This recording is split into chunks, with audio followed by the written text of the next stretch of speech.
انتہائی دکھ سے اور کرب سے یہ پوری قوم گزر رہی ہے پچھلے 2 دنوں سے، جہاں ایک طرف آپ کا وزیر اطلاعات بلوچستان یہ کہہ دیتا ہے کہ امریکہ کو دوبارہ فضائی اڈے دے دیے جائیں تاکہ افغانستان میں دہشت گردوں کا کلا کما کیا جائے، اور دوسری طرف آپ کا وزیر اعظم یہ بیان دیتا ہے کہ جناب قائد اعظم کا قول کوئی قرآن کی آیت یا نبی پہ اترا ہوا فرمان نہیں ہے، لہٰذا اگر سیاستدان چاہیں پاکستان کے تو اسے تبدیل کیا جا سکتا ہے۔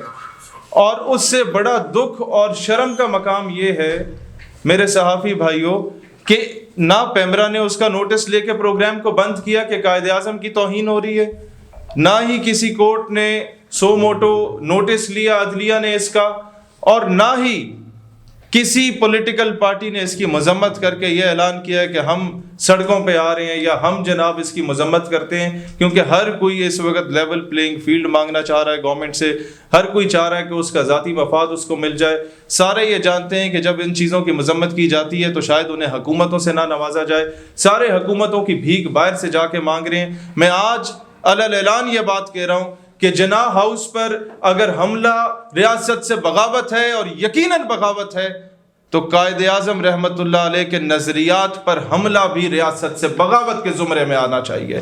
میرے بھائیوں، میں آج یہ بات کہنا چاہتا ہوں کہ this is not your mandate Kakar صاحب، آپ کا مینڈیٹ ہے الیکشنز کروائیں اور تشریف لے کے یہاں سے جائیں۔ اور میں ایک اور چیز آپ لوگوں کو بتانا چاہوں کہ کوئی بھی خود کو قائد اعظم محمد علی جناح سے بڑا فلسفی نہ گردانے، تماشا لگایا ہوا ہے۔ اس سے پہلے محترمہ فاطمہ جناح پر تہمتیں لگائی جاتی تھیں، یہ قوم سنتی آ رہی ہے۔ محترمہ کے وفاداروں کو غدار پاکستان کہہ کر انہیں کہا گیا کہ جو ڈھکے جائے گا اس کی ٹانگیں توڑ دوں گا۔ یہ نعرے لگائے گئے جن لوگوں نے محترمہ کو الیکشن میں جتوانے کی کوشش کی، ان کا ملک ہی الگ کر دیا، مشرقی پاکستان کو۔ اب یہ دن بھی پاکستان کو دیکھنا پڑ رہا ہے کہ قائد اعظم رحمت اللہ علیہ پر تہمتیں لگ رہی ہیں۔ اب یہ دن بھی دیکھنا پڑ رہا ہے کہ تضحیک آمیز انداز میں گھٹیا سی نیسٹی سمائل چہرے پہ لا کے ٹائی لگا کے آپ یہ بول رہے ہیں کہ جناب وہ ایک سیاستدان تھے تو وہ تو بھائی جان، آپ ایک پرچی پہ بنے ہوئے وزیر اعظم ہیں۔ This is what you are up to. ایک کونسلر کا الیکشن آپ بلوچستان میں زوب سے لے کے پشین تک یا ڈیرہ بگٹی سے لے کے کوئٹہ تک آزاد حیثیت میں کھڑے ہو جائے تو کونسلر بھی نہیں بن سکتے۔ آپ کو پرچی پہ وزیر اعظم بنایا گیا۔ 5 اسٹار ہوٹلز میں آپ بڑے بڑے صاحبان کو ٹائیاں لگا کے وہ جو پریزنٹیشنیں منہ ڈنگا کر کے انگریزی میں دیا کرتے تھے، اس بیس پہ آپ وزیر اعظم بنے، اور قائد اعظم کو جا کے آپ تہمتیں لگا رہے ہیں، قائد اعظم کی آپ توہین کر رہے ہیں۔ What the hell you are؟ اس سے پہلے جب بھی ہم نے بات کی، ہم نے کاکڑ صاحب کہہ کے بات کی، آنریبل پرائم منسٹر کہہ کے بات کی، کیونکہ ہمیں آپ کے منصب کا خیال تھا، ہمیں آپ کے عہدے کا خیال تھا۔ یہ بہت بڑا عہدہ ہے، دنیا کی واحد ایٹمی ریاست کے وزیر اعظم کا عہدہ، لیکن when it comes to محمد علی جناح رحمت اللہ علیہ تو Quaid Azam was not only the founder of Pakistan، Quaid Azam ہمارے مرشد ہیں۔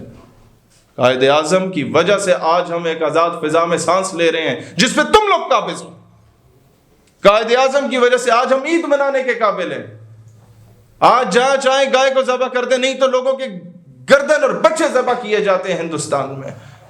اور اگر تمہیں قائد اعظم کا حیا نہیں ہے تو پھر جاؤ کسی بنیے کی گاڑی کے ٹائر صاف کرو ہندوستان میں جا کے۔ میں آج یہ بات کہنا چاہتا ہوں کہ آج اگر اس چیز کو نہ روکا گیا جو قائد اعظم رحمت اللہ علیہ نے کہا کہ اسرائیل امت مسلمہ کے دل میں کھونپا گیا خنجر ہے، ایک ناجائز ریاست ہے جسے پاکستان کبھی بھی تسلیم نہیں کرے گا۔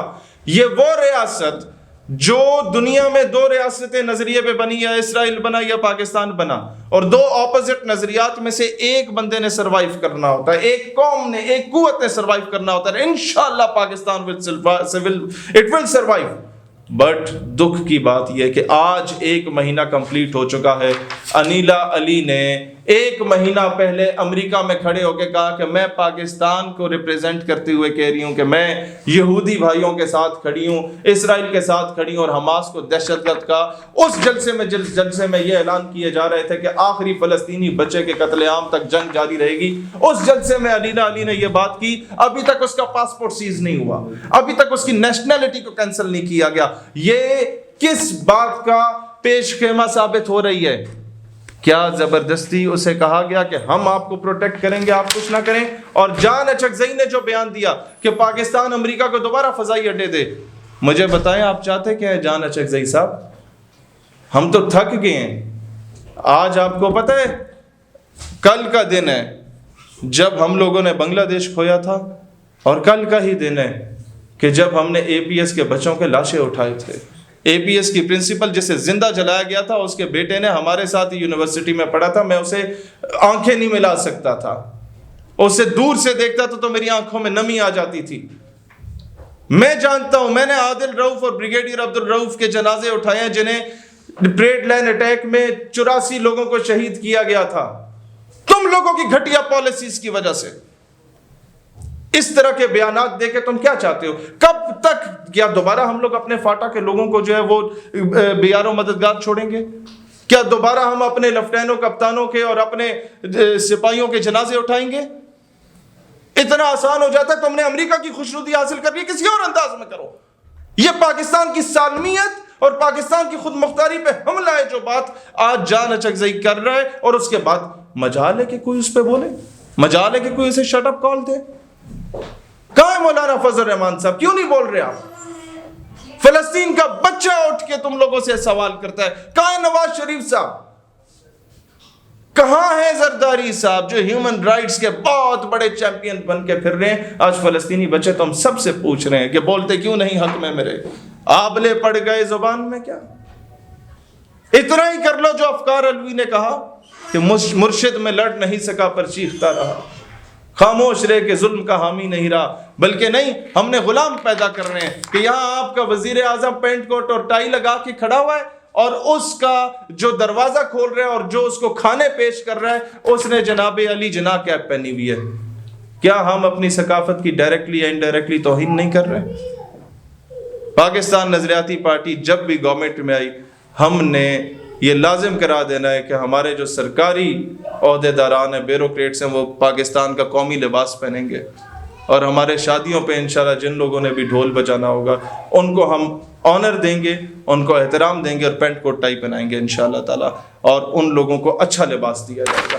آگے میں بتاؤں ہماری بیوروکریسی کا جو حال ہوا پڑا ہے کہ آپ کے ہر جناب سال کے بعد آپ لوگ درجنوں بیوروکریٹس پاس آؤٹ کرتے ہیں جو اس وقت ٹویٹر سٹار بنے بیٹھے ہوئے ہیں۔ سرکاری گاڑی پہ بیٹھیں گے، 6 گارڈ ادھر کھڑے کریں گے، 10 گارڈ ادھر کھڑے کریں گے، ایک بھی ان میں سے اس قابل نہیں ہے جس نے پوسٹ آفس کو ٹی سی ایس جتنا تیز کر دیا ہو، یا پاکستان ریلوے کو فیصل موورز جتنا جو ہے نا وہ تیز کر دیا ہو۔ یہ سارا طبقہ ہماری ریاست کے اوپر، اس کی جیب کے اوپر ایک بوجھ بن کے بیٹھ چکا ہے۔ میرے بھائیوں، ہم لوگ بجائے اس کے کہ اپنی ریاست کے لیے کاغذ صاحب آپ کچھ کرتے، آپ کے دور حکومت میں 23 نومبر کو مالاکنڈ کے ہاسپٹل میں، مالاکنڈ کا ڈویژن کا جو ڈی ایچ کیو ہے جس کو 8-9 ضلع لگتے ہیں، چترال سے لے کے سوات تک، شانگلہ تک کا علاقہ وہ کور کرتا ہے، اس کو دیا گیا۔ ایک بندہ کہتا ہے میں نے ٹونسلز کا آپریشن کرانا ہے، 23 نومبر کو وہ جاتا ہے اور یہ پرچی اس کا ڈاکٹر لکھ کے دیتا ہے کہ جناب اگلے سال 7ویں مہینے میں جولائی اگست میں جا کے تمہارا علاج ہوگا، آپریشن ہوگا۔ 8 مہینے آگے کی تاریخ دی جاتی ہے، مریض نہ مرے تو کیا کرے؟ مریض نہ مرے، وہ سڑک بند نہ کرے، وہ کیا کرے؟ جب آپ لوگ بیسک فیسلٹیز عوام کو دے نہیں سکتے اور امریکہ کے خوشنودی حاصل کرنے کے لیے اسرائیل کی فیور میں بولنا شروع کر دیتے، who the hell you are؟ میں دوبارہ کہتا ہوں یہ آپ لوگوں کا مینڈیٹ نہیں ہے، لہٰذا اپنی اوقات میں رہیے، اپنی اوقات نہ بھولیے۔ محمد علی جناح کے قدموں کی خاک سے لگی غبار کے بھی قریب یا نزدیک تم نہیں پہنچتے انوار الحق کاکڑ، یہ بات یاد رکھیں۔ مجھے دکھ سے کہنا پڑتا ہے یہ وہ لوگ آج حکومت میں بیٹھے ہیں جو قائد اعظم کی ریزیڈنسی پہ جب اٹیک ہوتا تھا تو یہ لوگ بولا کرتے تھے اور دنیا ان پہ ہنسا کرتی تھی۔ آج کیسے یہ لوگ اتنے چھوٹے بیانات دینے لگ گئے؟ آج کیسے ان لوگوں کی سوچ اتنی چھوٹی ہو گئی؟ کیا اقتدار کی ہوس اور اقتدار کی لالچ ان کو اتنا پست کر چکی ہے؟ میرے بھائیوں، کہنے کو بہت کچھ تھا اور کرنے کو بہت کچھ تھا، پر طے یہ ہوا تھا ہم سر بکف لوگ بغاوت ہی کریں گے۔ ہم باغی ہیں، اس نظام کے باغی ہیں، ریاست پر قابض ان قوتوں کے باغی ہیں۔